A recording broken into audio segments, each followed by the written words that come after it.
오늘의 말씀은 출애굽기 13장 21절에서 22절 말씀입니다. 여호와께서 그들 앞에서 가시며 낮에는 구름 기둥으로 그들의 길을 인도하시고 밤에는 불 기둥을 그들에게 비추사 낮이나 밤이나 진행하게 하시니 낮에는 구름 기둥 밤에는 불 기둥이 백성 앞에서 떠나지 아니하니라. 아멘. 우리 사회를 보면 언젠가부터 사람들은 더 이상 기대하지 않아요. 지금 여러분 교육에 기대를 겁니까? 경제, 정치, 종교, 사람들이 더 이상 기대하지 않아요. 근자에 우리 사회에서는 공정할 거라고 생각했던 법조인들도 더 이상 기대하지 않아요. 이게 여러분 단순히 코로나 문제만은 아닌 것 같아요. 몇 해 전부터 나왔던 신조어, 헬조선, 흑수저, 이런 말이 그냥 지나가는 말인 줄 알았는데 이제는 완전히 우리 사회의 대명사가 되어버린 이런 단어들을 생각하면 우리가 살아가는 이 시대 많은 사람들이 뭔가 희망을 어디에다 찾지 못하고 있고 누군가를 기대하거나 또 사람들이 자신을 받아줄 거라고 생각하지 않는다는 거예요. 그래서 저는 오늘 우리가 이 설교 시간에 하나님의 말씀을 더욱더 귀담아 들어야 된다고 생각해요. 세상 어디에도 우리는 희망의 언어를 들을 수가 없어요. 나 같은 사람을 받아주고 품어주는 세상을 기대하지 않아요. 그런데 오늘 하나님은 우리를 향해 내가 너희의 희망이 될 것이고 너희의 비빌 언덕이 될 테니 나를 기대라고 말씀하세요. 오늘 그래서 저는 더더욱 힘들어하는 현대인들에게 오늘 설교 말씀을 함께 나누고 싶어 이 말씀을 준비했습니다. 오늘 출애굽기 12장의 끝부분부터 13장 이야기를 나누게 될 건데, 자, 그토록 기다리던 이스라엘 백성들이 해방을 맞이했습니다. 여러분, 이제 그들에게는 자유와 미래의 꿈을 꿀 수 있는 그런 시간이 찾아온 거예요. 그들의 운명은 과연 어떻게 펼쳐지게 될까? 오늘 그들의 첫 걸음을 성경은 소개하고 있습니다.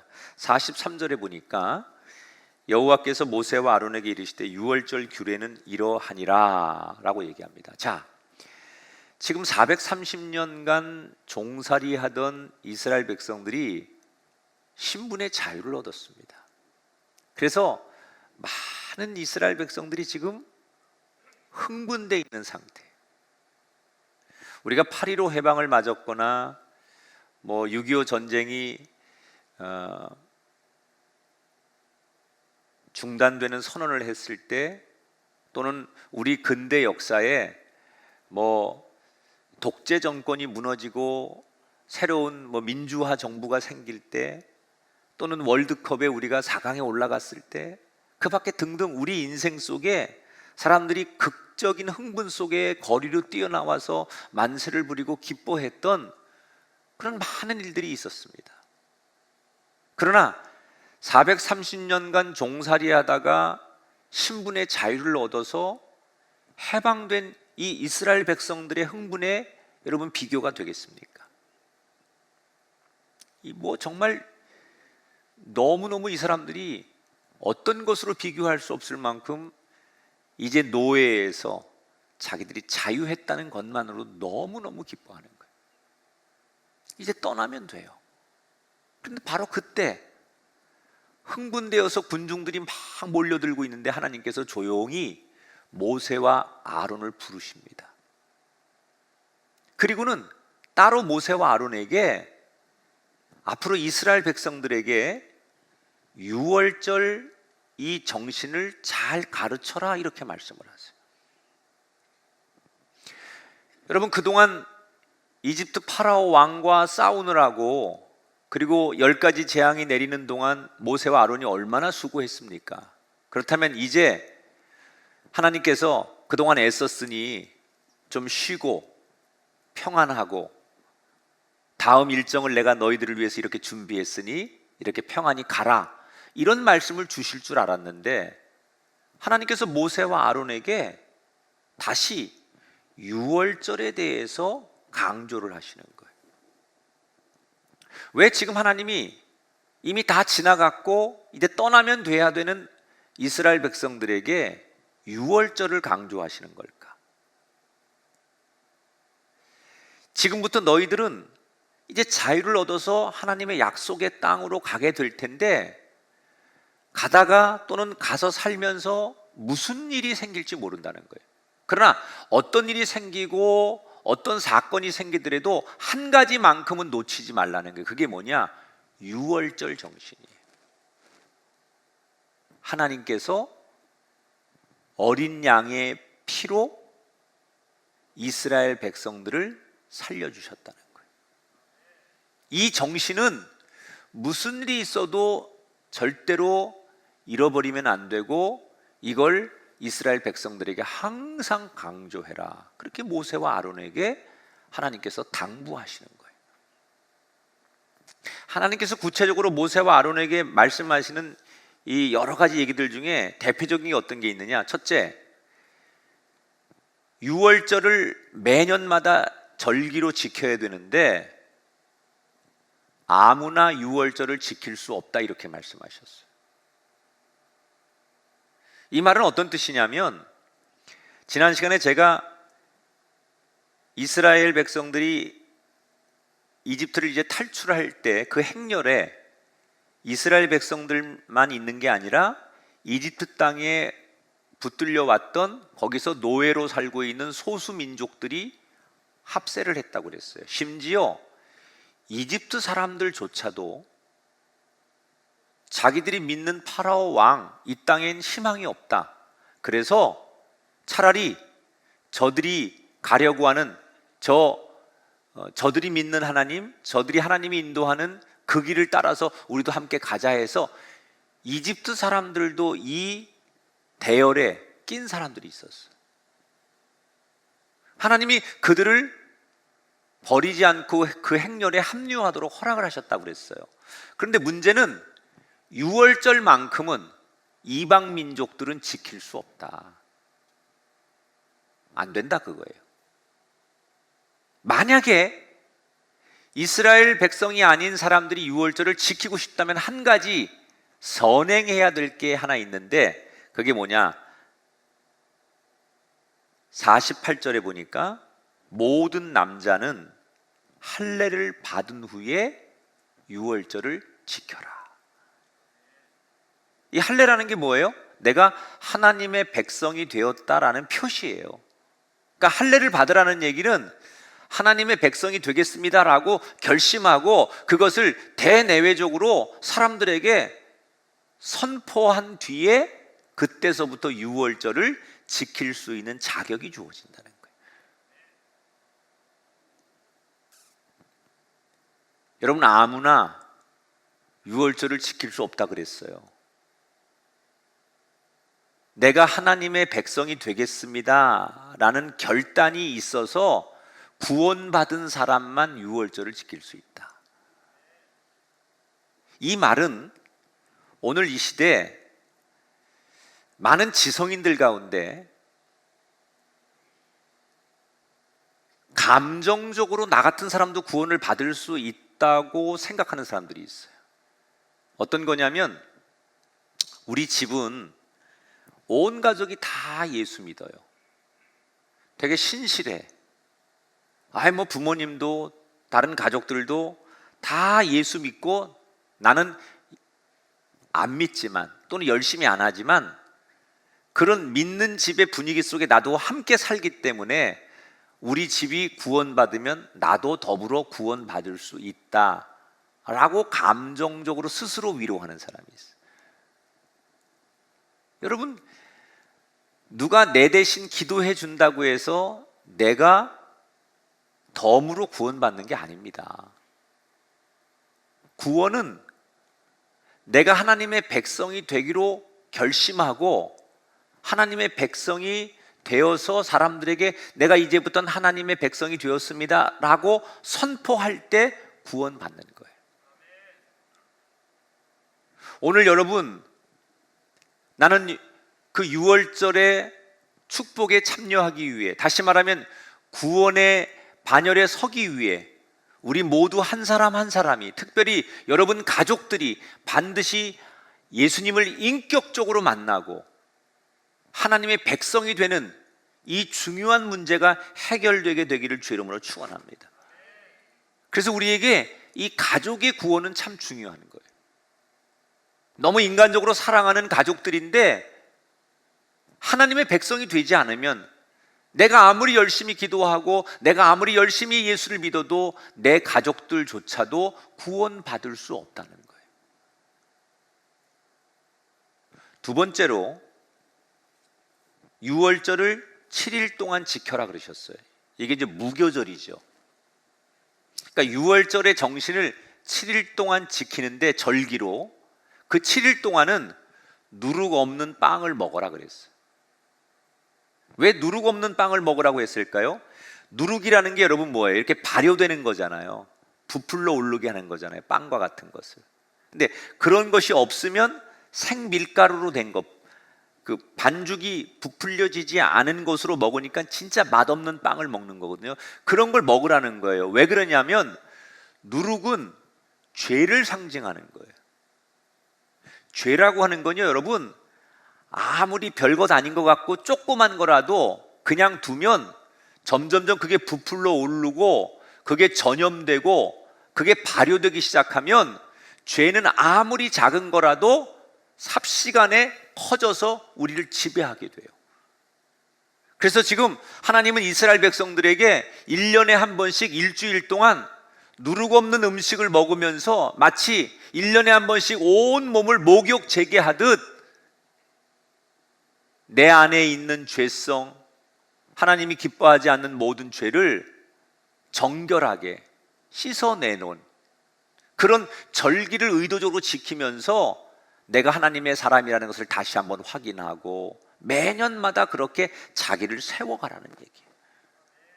세 번째는 너희들이 이 6월절을 지키는데 모든 첫째는 다 하나님께 바쳐라 이렇게 지시를 했어요. 여러분, 첫째가 얼마나 소중합니까? 다 누구한테든지 첫째는 소중한 거예요. 그런데 이 첫째가 태어나면 그게 사람이든 동물이든 식물이든 첫째는 다 하나님 몫이라는 거예요. 하나님께 바치라는 거예요. 여러분, 이 현대인들에게는 이게 잘 와닿지 않죠. 아니, 왜 첫 번째 거를 다 하나님 앞에 바치라고 하지? 이게 왜 6월절 정신하고 뭐가 연관이 있는 거지? 자, 6월절이 뭐예요? 10번째 재앙 속에서 내려진 게 6월절이잖아요. 하나님께서 이집트 땅에 초태생, 처음 태어난 생명들을 모조리 죽게 하는 벌을 내리셨어요. 그런데 첫 번째 태어난 모든 생명이 죽는데 하나님께서 6월절에 어린 양을 잡아서 그 피를 문틈에 바른 사람들은 하나님의 백성이라는 표시 때문에 죽음의 사자가 그 집을 건너뛰게 되므로 이스라엘 백성들의 첫 번째 생명들은 모두 다 살았어요. 그 집에 들어가 있는 사람뿐 아니라 모든 동물들도 6월절 어린 양의 피가 묻어있는 집은 다 살았다는 거예요. 원래는 죽어야 돼. 이집트 땅에 있는 첫 번째는 다 죽어야 되는데 어린 양의 피를 바른 그곳은 살았어요. 근데 그 어린 양은 하나님이 지정하신 거예요. 그러니까 그들이 살았지만 원래 죽어야 되는 건데 하나님의 은혜로 살았기 때문에 살아있을지라도 그건 누구 거예요? 하나님의 거라는 거예요.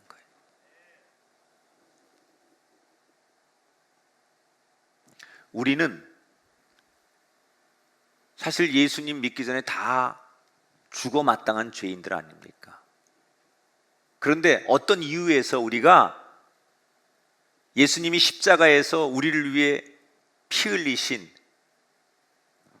어린 양의 피처럼 피 흘리신 그 예수의 피를 우리가 우리 믿음의 마음에 바르고 하나님을 인정했기 때문에 우리가 구원받은 거예요. 그럼 우리가 지금 살아있지만 우린 누구 거예요? 하나님의 거라는 거예요. 이 유월절 정신, 율법을 너무나 잘 알고 있는 사도 바울이 그래서 뭐라고 가르쳤느냐? 로마서 14장 8절에 보니까 사나 죽으나 우리가 주의 것이로다 그랬어요. 여러분, 예수 믿는다는 거에 대한 결정적인 변화는 다른 거의 변화가 아니에요. 예수 믿기 전에는 이거 다 내 거고, 공부도 내가 한 거고, 건강도 내가 지키는 거고, 여기까지 온 것도 내 노력이고, 자식도 내 소유고, 이거 내가 이루어낸 모든 삶의 터전도 내 거라고 생각하던 사람이 예수님을 인격적으로 만나면 이게 내 게 아니구나, 이게 하나님의 것이구나 라는 것을 인정하고 자신의 가치관이 바뀌는 게 진짜 예수를 인격적으로 만나는 거예요. 그게 바로 오늘 하나님이 이스라엘 백성들에게 강조하시는 유월절의 정신이에요. 자, 그런데 이것 말고도 유월절에 대해서 하나님께서 이것저것을 모세와 아론에게 막 이렇게 하라고 백성들에게 가르치라고 전달을 하시면서 이스라엘 백성들이 듣기에 깜짝 놀랄 말씀을 하세요. 하나님께서 유월절에 대해서 얘기를 하시다가, 그게 뭐냐면 12장 44절하고 13장 5절인데 제가 읽어볼게요. 각 사람이 돈으로 산 종은 할례를 받은 후에 먹을 것이며 여호와께서 너를 인도하여 젖과 꿀이 흐르는 땅에 이르게 하시거든 너는 이달에 이 예식을 지켜라. 자, 저를 보세요. 이게 어떤 얘기냐면요, 지금 이스라엘 백성들이 하나님께서 이 유월절 무교절에 대한 규례를 주셨을 당시 이스라엘 백성들의 현실은 어때요? 어제까지 노예였다가 이제 막 자유를 신분으로 얻은 사람들이에요. 아직 실감이 나지 않는 거예요. 법적으로는 이집트 왕이 그래 너희들 노예에서 자유다라고 선언을 해줬지만 바로 어제까지도 자기들은 노예로 살던 사람들이에요. 그러니 신분은 자유를 얻었지만 그들의 삶은 여전히 노예의 관습과 가난하고 힘없고 능력 없는 그런 삶을 사는 사람들이에요. 지금 이집트를 떠나지만 그들은 굉장히 무슨 삶의 풍요함이 있는 사람들이 아니에요. 그런데 하나님께서 이제 막 그들이 떠나는 그 이스라엘 백성들이 하나님이 뭐라고 선언을 하시느냐? 너희들이 돈으로 종을 사서 종을 부리는 사람이 될 것이다. 여러분, 지금 이스라엘 백성들의 처지를 보면 당장 나 하나 살기도 어려운 사람들이에요. 내 가족들 자식 하나도 내가 책임질 수 있는 능력이 없는 사람들이 이스라엘 백성들이에요. 그들의 형편은, 그들의 처지는 남한테 무슨 뭘 배려하고 우리가 남을 부릴 수 있는 능력이나 형편이 안 돼요. 그게 아무리 좋은 꿈이고 계획일지라도 불가능한 얘기예요. 그런데 하나님은 이스라엘 백성들에게 불가능한 것 같은 얘기를 하세요. 너희들이 약속의 땅에 들어가면 돈을 주고 종들을 사서 부리게 될 것이다. 왜 하나님은 이스라엘 백성들이 현실적으로 받아들일 수 없는 이런 약속을 하시는 걸까?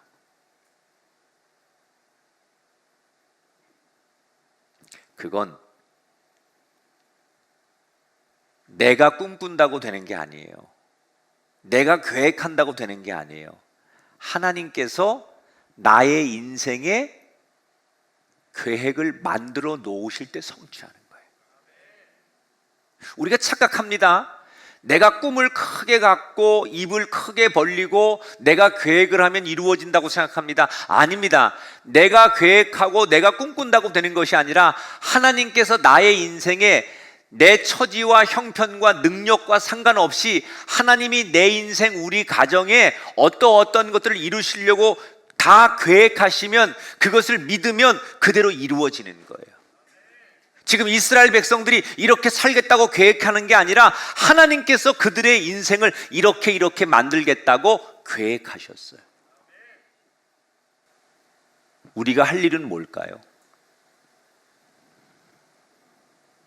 하나님께서 그렇게 계획하셨다면 그 하나님이 하실 일을 기대하고 그 하나님이 하실 일을 믿고 기다리는 거예요. 그러면 그 사람은 하나님의 계획의 축복의 주인공이 되는 거예요. 하나님이 계획하시는데 어떤 일이 안 되겠어요? 오늘 우리를 하나님이 이 예배의 자리로 부르신 이유는, 저와 여러분을 하나님의 자녀로 불러주신 이유는 뭘까요? 바로 우리가 생각도 하지 못하는, 상상도 하지 못하는 너무나 멋진 삶을 하나님이 계획하시기 위해서 우리를 불러주신 줄 믿습니다.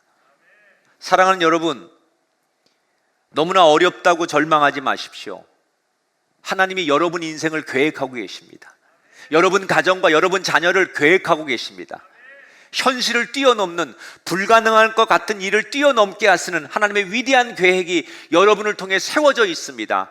그 계획이 성취되는 것을 믿고 바라보시고 그 계획이 성취되었을 때 그 복을 받는 주인공이 되기를 주님의 이름으로 축원합니다.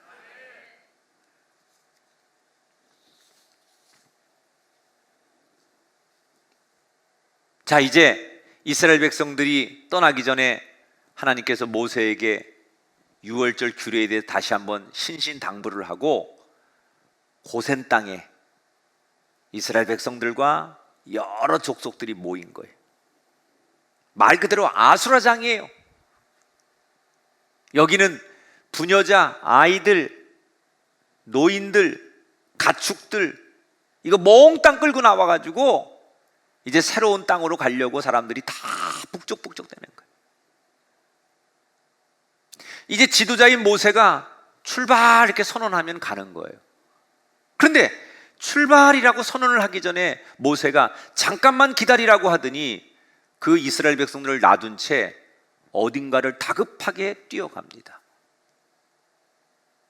그가 간 곳은 13장 19절에 나오는 곳이에요. 모세가 요셉의 유고를 가졌으니 이는 요셉이 이스라엘 자손으로 단단히 맹세하여 이르기를 하나님이 반드시 너희를 찾아오시리니 너희는 내 유고를 여기서 가지고 나가라 하였음이었더라. 지금 모세가 간 곳이 어디예요? 요셉이 묻혀있는 무덤에 그의 유고를 가지러 간 거예요. 창세기 50장에 보면 요셉이 이렇게 유언을 하고 죽어요. 하나님이 반드시 당신들을 돌보시리니 당신들은 여기서 내 해골을 메고 올라가겠다고 하라. 요셉이 죽을 때 반드시 하나님께서 우리 민족에게, 내 후손들에게 약속의 땅을 허락하실 건데 언젠가 이 땅을 떠날 때 내 무덤가에 있는 내 유고를 꼭 가져다가 하나님의 약속의 땅에 나를 묻어달라라는 말을 요셉이 하고 죽어요. 그런데 이게 몇 년 차이가 나느냐? 360년 전에 요셉이 죽고 지금 430년 만에 모세와 이스라엘 백성들이 해방을 맞이하는 거거든요. 그러니까 요셉이 이집트에 가서 고생하다가 총리가 되는 이런 걸 다 계산하면 해방되기 360년 전에 요셉이 죽은 거예요.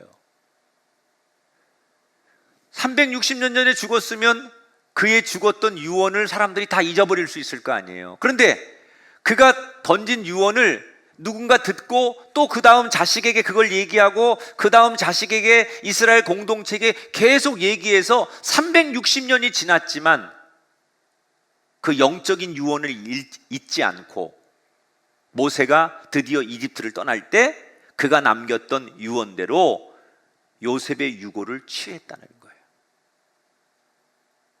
명문가라는 건요, 많은 말이 필요하지 않아요. 좋은 집은요, 한마디의 유언과 한마디의 약속과 작은 소리가 파장을 일으켜서 사람들을 끊임없이 건강하게 세우는 가정이 명문가라고 하는 거예요. 나는 여러분의 가정이 이런 요셉의 가문이 되시길 바랍니다. 여러분이 영적으로 남긴 유언 한마디가 여러분 자손 대대에 이어질 수 있는 그런 위대한 가정, 위대한 혈통, 위대한 가문이 되시고, 영적으로 남기는 유산만큼은 절대로 없어지지 않는 멋진 가정이 되시기를 주님의 이름으로 축원합니다. 이 요셉의 유고를 들고 모세가 드디어 이스라엘 백성들을 데리고 고센 땅에서 출발, 이렇게 선언을 합니다. 그래서 그들이 떠나는 거예요. 일단 고센 땅을 떠나야 되잖아요. 지긋지긋한 이 이집트 땅을 떠나자. 그래서 그들이 떠나서 그 200만이 넘는 행렬이 처음 도착한 곳이 어디냐, 성경에 보니까 숫곳이라는 곳이에요. 숫곳. 그런데 여러분, 지금 상황이 백성들은 너무너무 흥분하고 들떠 있는 거예요. 마치 우리가 휴가 때가 되면 애들은 너무 기뻐가지고 뒤에서 벌써 수영복 갈아입고 차 안에서 뭐 선글라스 껴보고 가서 뭐 먹고 뭐 하고 놀 건지 신나 있는데, 막상 운전을 하고 휴가 쪽으로 가는 아빠나 부모는 걱정이 한가득이죠.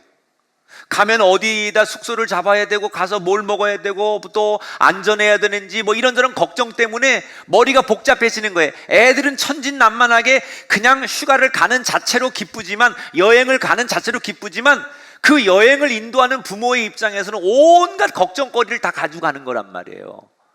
백성들은 너무너무 흥분되고 어쩔 줄 몰라 하는데, 모세의 마음은 무거운 거예요. 내가 지도자가 되었으니 이 많은 사람들을 안전하게 먹고 잠자고 문제없이 인도해야 되는데, 그 책임이 너무 막중하니까 생각이 복잡한 거예요. 그런데 이렇게 생각이 많고 복잡한 모세에게 숫곳에 딱 이르렀는데, 하나님께서 완전히 멘붕이 될 수밖에 없는 말씀을 모세에게 던지십니다. 그게 뭐냐? 모세야, 네 백성들을 데리고 신의 광야로 들어가라. 이 얘기에 완전히 모세는 정신줄을 놓습니다. 왜냐하면 모세는 지금 이 이스라엘 백성들을 데리고 해안길, 지중해 길로 이 행렬을 데리고 가려고 계획을 세워놨었어요. 모세만이 아니라 웬만한 사람들이 지금 가나안 땅으로 가려면 거의 10중 8구 다 이 땅으로 가요. 왜냐하면 이 땅은 지금으로 말하면 고속도로 같은 땅이에요. 넓은 길이고 안전해요. 그리고 편한 길이에요.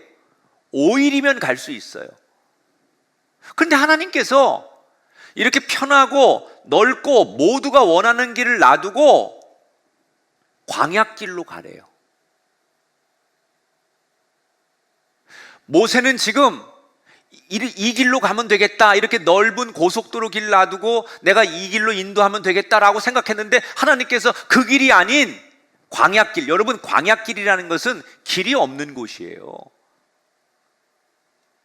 광야가 무슨 길이 있어요? 걸어가면 길이고 서 있으면 길이 없어지는 게 광야 아닙니까? 근데 하나님께서 그들의 계획, 그들이 모두가 원하는 넓은 길을 놔두고 길도 없는 좁은 길, 어려운 길, 모두가 꺼려하는 길, 광야로 가라는 거예요. 이 광야로 가면 6배가 더 걸려요. 이해가 안 되는 거예요.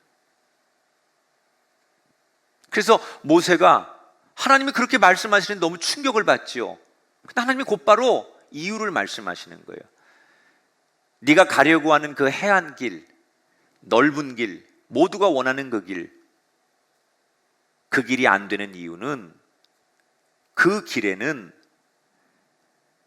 많은 족속들이, 군인들이 요새를 만들어서 지키고 있는데,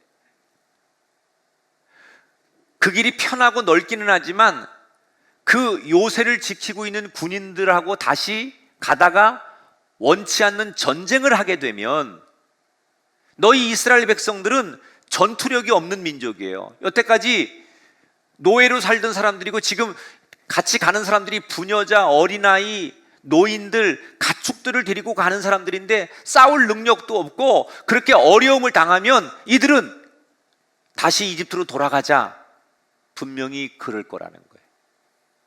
그래서 하나님께서 그럴 걸 아셨기 때문에, 비록 보이는 길은 넓은 길이고 그 길이 편한 길이고 모두가 원하는 길이지만 그 길로 가면 안 된다, 광야길로 돌아가라, 좁은 길로 가라, 그렇게 이스라엘 백성들에게 명령하신 거예요.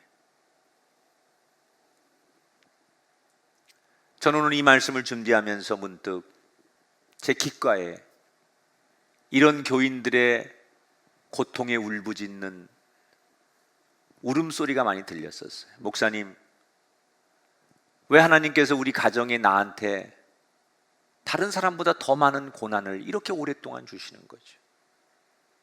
이 고난의 산을 넘으면 끝날 줄 알았는데 또 다른 고난의 산이 연속이고, 내 주변에 다른 사람들은 다 하나님 넓은 길, 편한 길, 좋은 길 주시면서 왜 유독 나에게, 우리 가정에게는 이렇게 험난하고 좁고 길도 아닌 것 같은 이런 인생길을 주시는 건가요? 이제 너무나 지쳤어요. 왜 하나님 유독 나에게만, 왜 우리 가정에게만 이렇게 험한 길, 좁은 길을 주시는 걸까요? 오늘 저는 그 울부짖는 교인들에게 이 성경 말씀이 답이 됐으면 좋겠어요. 우리는 넓은 길을 가고 싶지만, 넓은 길이 좋은 길인 줄 알았지만, 하나님께서 우리의 인생을 좁은 길로 인도하시는 이유는 그 좁은 길이 축복의 길이고, 그 좁은 길이 우리를 살리는 길이고, 그 좁은 길이 마지막으로 이기는 길이라는 것을 하나님은 알고 계시기 때문에.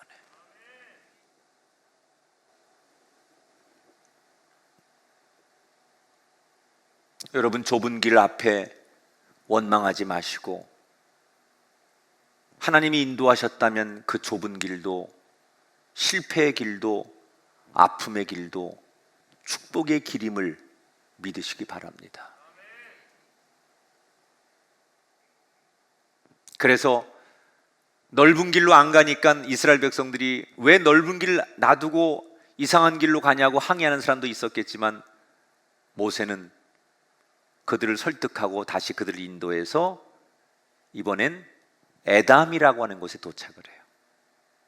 근데 이 에담이라고 하는 지명을 우린 반드시 기억을 해야 돼요. 왜냐하면 이 에담에서부터 이스라엘 백성들에게 하나님의 임재가 직접적으로 나타나기 시작하는데, 그게 뭐냐? 13장 21절 22절 다 같이 화면 보고 읽어보겠습니다. 여호와께서 낮에는 구름 기둥으로 길을 인도하시고 밤에는 불 기둥을 그들에게 비추사 낮이나 밤이나 백성 앞에서 떠나지 아니하니라. 자, 이 에담이라고 하는 곳에서 무슨 일이 일어난다고요? 하나님께서 드디어 우리가 잘 아는 구름 기둥, 불 기둥을 나타나기 시작해요. 에담이라는 곳을 딱 도착했는데 하늘을 뒤덮을 만큼 큰 구름이 자기들을 가리는 거예요.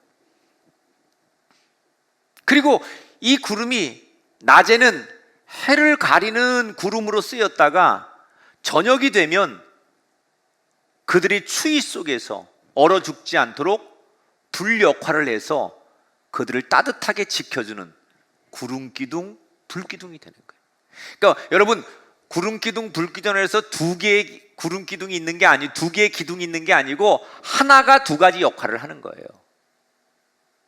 그래서 구름 기둥, 불 기둥이에요. 하나의 구름이 낮에는 이 역할을 했다가 밤에는 이 역할을 하는 거예요. 이걸 이스라엘 백성들은 뭐라고 말하느냐? 이 하나님께서 에담에서 자신들을 위해서 주신 이 낮에는 구름이 되고 밤에는 불기둥이 되는 이것을 이 이스라엘 사람들은 세키나라고 해요. 히브리어로 세키나. 하나님께서 우리와 함께 하시고 우리와 동행하신다는 것을 표시해 주시는 것. 하나님께서 내가 너희들과 동행할게 그래 놓고 그 표시가 없으면 진짜 하나님이 우리와 동행하시는 게 맞나 확인할 길이 없는데, 드디어 하나님께서 에담 땅에서 내가 너희들과 동행할 것이고 너희들을 지킬 것이고 밤이나 낮이나 아침이나 저녁이나 무슨 일이 있어도 너희를 누구도 해하지 않도록 함께 지킬 것이다 라고 약속하는 세키나, 하나님의 돌보심, 하나님의 함께 하심의 표시가 바로 이 기둥이었다는 거예요. 하나님은 우리를 향해 계획만 하시고 우리에게 지시만 하시는 분이 아니에요. 계획하시고 그 계획을 이루시기 위해서, 약속하신 것을 지키시기 위해서 언제나 우리를 살피시고 때를 따라서 필요한 것을 우리에게 허락해 주시는 분이에요. 우리가 오늘 예배하는 하나님은 말로만 하는 하나님이 아니라 우리와 함께 하신다는 것을 늘 우리 삶에서 표시로 나타내 주는 하나님이라는 거예요. 지금도 우리는 곳곳에 하나님의 세키나, 구름기둥, 불기둥을 만나고 있어요. 그게 바로 지금 우리가 드리는 예배 아닙니까? 지금 이 예배를 통해서 하나님이 우리에게 다시 확인시켜 주는 거 아니에요? 내가 너희를 버리지 않았고 내가 너의 가정과 너의 자녀와 너의 인생을 반드시 지킬 것이고 이렇게 함께하고 있다는 것을 오늘 이 예배를 통해서, 말씀을 통해서, 아니 우리 일상을 통해서 하나님이 약속하고 세키나로 보여주고 계시잖아요. 우리의 영적인 눈과 귀를 열어 그것을 볼 수 있다면, 지금도 하나님은 성령님을 통해서 우리의 삶과 동행하고 있다는 것을 여러분 보고 듣게 될 줄 믿습니다.